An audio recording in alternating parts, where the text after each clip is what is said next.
In this video, we're going to take a look at improper integrals where there is a discontinuous integrand. A discontinuous integrand means that somewhere between the lower boundary A and the upper boundary B, there is a discontinuity. Now, quite often that discontinuity is at the upper or lower bound. And so we're going to take a look at what happens when the upper bound is a discontinuity. Now, how do you know if there's a discontinuity? Very simple. Anytime you end up with division by zero. If you end up with something numerator divided by zero, we know that division by zero is not defined in mathematics, and so that means there's a discontinuity there. So if we look at this first example here, B is a dashed line. There's a dashed line right here at B, which means that it's discontinuous at the upper boundary. Well, that means that T can get infinitely close. So T is getting closer and closer and closer to B, but it can never be equal to B. In other words, if we go down here to our definition, B has to be an open interval, because when you have the little paren, remember the closed bracket means we include that point, but the paren, the rounded paren, means we do not include that point. So we have an open interval at B, which means we cannot evaluate the function at B because it is discontinuous at B, which means we would get division by zero. So what we do then is if the upper boundary B is discontinuous, we find the limit as T approaches B from the left, and we replace the B with T. Now, why are we approaching it from the left? Well, if you, again, go back and look at this example here, T is approaching B from the left. It's getting closer and closer from the left. So essentially what we're doing is a left-hand limit. Again, going back to your Calc 1 limit lessons, we're approaching B from the left. If we're approaching it from the right, that would be a right-hand limit. So let's do an example where this is true, and this would be the first example. Evaluate the integral if possible. State whether the integral is divergent or convergent. Now, I'm not going to spend a lot of time going over the actual finding of the antiderivatives because by this point in time, hopefully you are really good at doing that. So let's take a look at this integral. What do I notice is true about this? I notice that the upper boundary B is 4. And so if I replace x with 4, in the denominator, I get 1 over the square root of 4 minus 4, which is 0. So the function is discontinuous at x equals 4 because we get division by 0. So that means my upper bound is discontinuous. So what I'm going to do, according to the definition, is I am going to take the limit as t approaches the upper bound 4 from the left. That's with the little negative sign. 4 with the little minus up here means the limit from the left. If we do this, that means the limit from the right.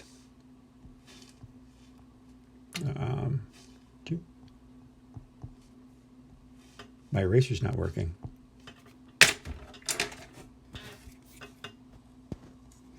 Okay, so how do we, the first thing we need to do is evaluate that integral. Well, that's another u substitution. Have the u substitution over here. U is 4 minus x. Du is negative dx. So dx is negative du. Plug all that in there, and we end up with this antiderivative. And we're evaluating that from t to 0. All right, so here's the part where you need to use a little bit of intuition to think about what's going on. All right, so hang on while I try to explain this. Let's think of a number line. All right, and so here's 4 on the number line. And so what we're doing here, we're replacing, first of all, we're taking the x and we're replacing it with t. That's what we did here. And then we're replacing it with 0 here. Well, this part is easy. 4 minus 0 is square root of 4, which is 2 times the negative 2 is 4, which this whole thing becomes minus 4, or plus 4. Question is, what is this becoming? Okay, so we have the square root of 4 minus t, where t is approaching 4 from the left. Here's where the reasoning comes in. T is approaching 4 from the left. So here on my little number line down here, again, I have 4. And so here's 1. I'm approaching from the left. I'm approaching 4 from the left. So first 1. So I get 4 minus 1 is a 3. And then we get the square root of 3. Well, then t is going to go to 2. So we get 4 minus 2 is the square root of 2. Then it's going to go to 3. And so we get 4 minus 3 is the square root of 1. And then it's going to get to 3.5 and 3.7, 3.9, 3.99, 3.999, it's getting infinitely close to 4. So what's happening to these numbers? They're getting smaller and smaller and smaller and smaller. They're approaching 0. So what's happening is this whole quantity under here is approaching 0. As t approaches 4 from the left, the difference between 4 minus t is approaching 0. Square root of 0 is 0, and so this whole term here just becomes 0.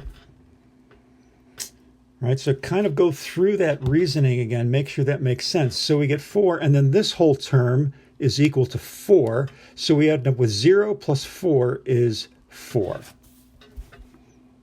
And so because we end up with a number and not infinity, we say that that converges. So this problem converges.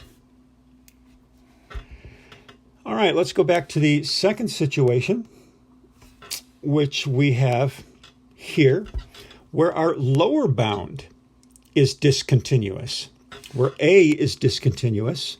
So we take the limit as t approaches a, and we replace the a with a t. Well, now we are approaching it from the right, because remember, our lower bound, a, is here.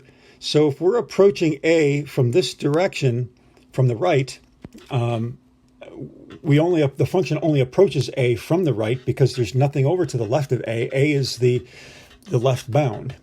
So that's why we approach t from a with a little plus sign. That means we're approaching it from the right. It's a right-hand limit.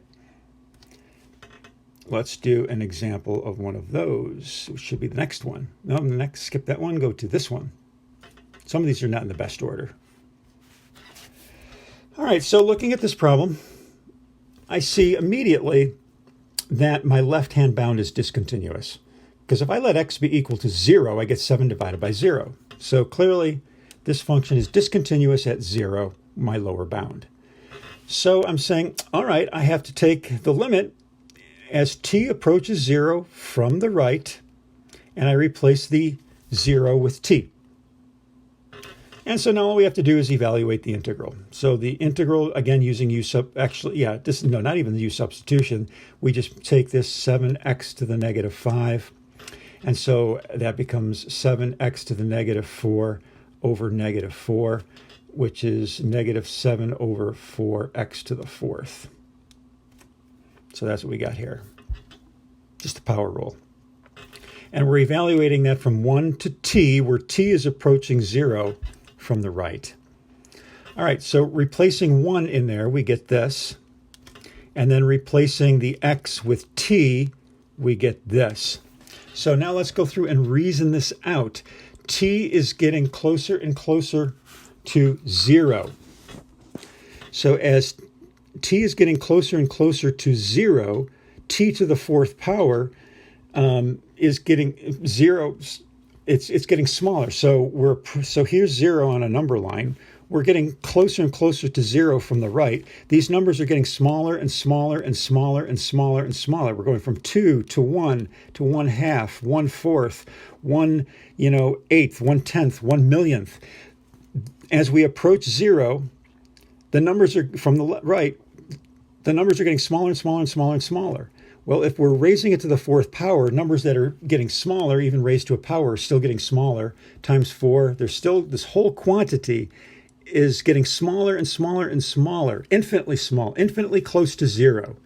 It's getting infinitely close to 0, which means this whole quantity is getting infinitely large. All right. As the denominator gets smaller and smaller and smaller, the whole fraction gets larger and larger and larger, which means this whole thing is approaching infinity. So again, you have to kind of reason these things out. Watch a few organic chemistry tutor videos on finding limits. That could be helpful too.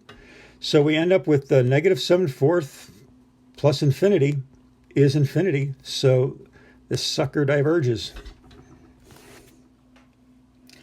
The third type of problem is what happens, and that would be down here. What happens when the point of discontinuity is somewhere in between A and B? So A is continuous, B is continuous, but somewhere in between A and B there is a point of discontinuity. Well, then what we have to do is we have to break it up into two integrals, kind of like what we did in one situation in the last video. So let's take a look at how we do that. That would be this example right here.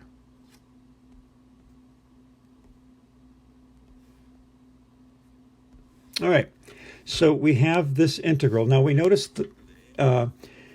the function is continuous at the lower bound because we do not get division by 0. It is continuous at the upper bound. We do not get division by 0. But at 0, it is discontinuous. And 0 is in between the upper and lower bounds. Okay, our lower bound is -1. The upper bound is 1. This function is discontinuous at 0. There'd be a dashed line there. So whatever this function is going to look like, it's discontinuous somewhere between the lower and upper bound at 0. So what we have to do is we break the integral into two parts.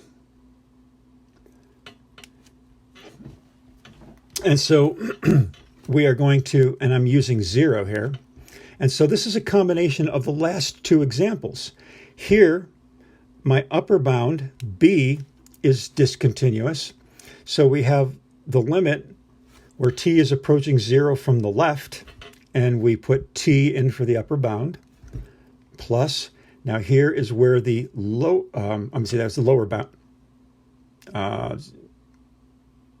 Yeah, and then this one is we are approaching the upper bound. Oh, actually, I have... Okay, that's right. Except I got the lower bound. I should have put these backwards, but either way. So this is the lower bound, A, and we're approaching that from the right. Okay, so that's good. I'll say evaluate the integral, and you get, this is just a power rule. Make it x to the -3, which becomes x to the -2 divided by -2, and you end up -1/2x squared. All right, so as x approaches 0 from the left, and as over here, x approaches 0 from the right, but it's the same integral, whichever one is easier. If either one of these diverges, the whole thing diverges. So all you have to do is figure out if either one of these diverges. So I'm just going to take a look at this one over here. So as this x here, I'm looking at this term. We get -1/t2. Now we're replacing the x with 0. We're getting closer and closer to 0. So what is happening as this x gets closer and closer to 0? As it gets closer and closer to 0, again, just like the last problem I did, the entire denominator is getting closer and closer to 0. It's getting smaller and smaller and smaller, which means the whole fraction is getting larger and larger and larger, approaching infinity. So this term here is approaching infinity. Same thing, this term here is approaching infinity. Infinity plus 1/2 is infinity, and same thing over here. The whole thing is just approaching infinity. So therefore it diverges. So those are the three types of examples. The upper bound may be discontinuous. the lower bound may be discontinuous, or there may be a point in between the two that is discontinuous. So I think I have a couple more problems to do. Let's see. Yep, 2 more to do, and then we are done. Let's see what these have to offer us. All right, so look at this problem, and immediately I see that when I let x be equal to the lower bound 0, we get division by 0. So this function is discontinuous at 0. And so that means I am going to, we also know that in the numerator, the log of 0 does not exist. So there's another reason why it's discontinuous at 0. So I set this up. So my lower bound is t, and we're letting t approach the lower bound from the right. Okay, we always approach the lower bound from the right, so there's a plus sign there. Okay, because once again, so I have a function. Here's my a, here's my b. The function always approaches the lower bound coming from the right. It approaches the upper bound coming from the left. So that's why we have to have that little plus sign in there. So here's my integral. Evaluating the integral.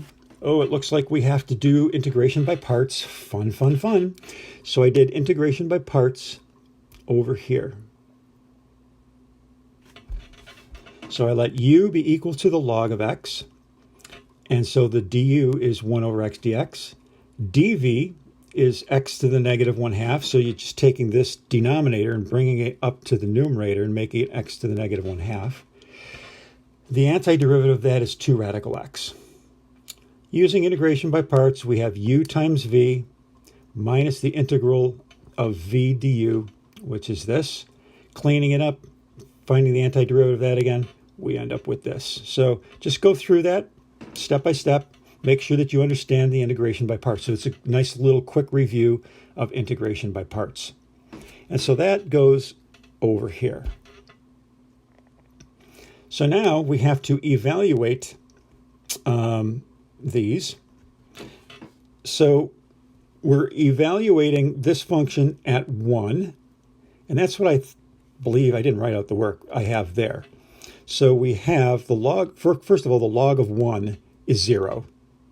So we have 2 times the square root of 1 times the log of 1. Okay, we have 2 times the log of 1 times this, excuse me, put that in the right order. We have 2 times the square root of 1 times the log of 1. Well, the log of 1 is 0, so this whole thing equals 0. That's why this is 0. Minus 4 times square root of 1 is minus 4. Now, what happens with the t? So when we replace this with t, we get, so we have, what are we replacing? So t, it's approaching 0. So again, so the log of t is approaching 0. So as all of these are approaching 0, as t approaches 0, it's getting closer and closer and closer to 0. So that means this whole thing is eventually going to reach 0. And the same thing here, the square root of t, as t is getting closer and closer and closer to 0, this whole quantity is getting closer and closer and closer to 0. So therefore, we have 0 minus 4 minus 0 minus 0.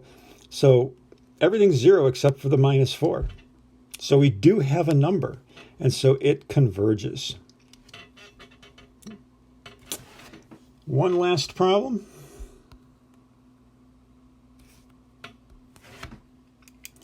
Okay, so let's take a look. What is the problem here? Well, the problem seems to be, again, the lower bound. When I let x be equal to negative 2, I get division by 0. So we replace the lower bound with t, and we let t approach negative 2 from the right. Finding the antiderivative of that, we end up with, so we're letting u be equal to x plus 2 using u substitution. Again, you can rewrite this as 10 times x plus 2, my pen's not working too well, to the That's the fourth root, or the negative 1/4 power. That's how I would rewrite that.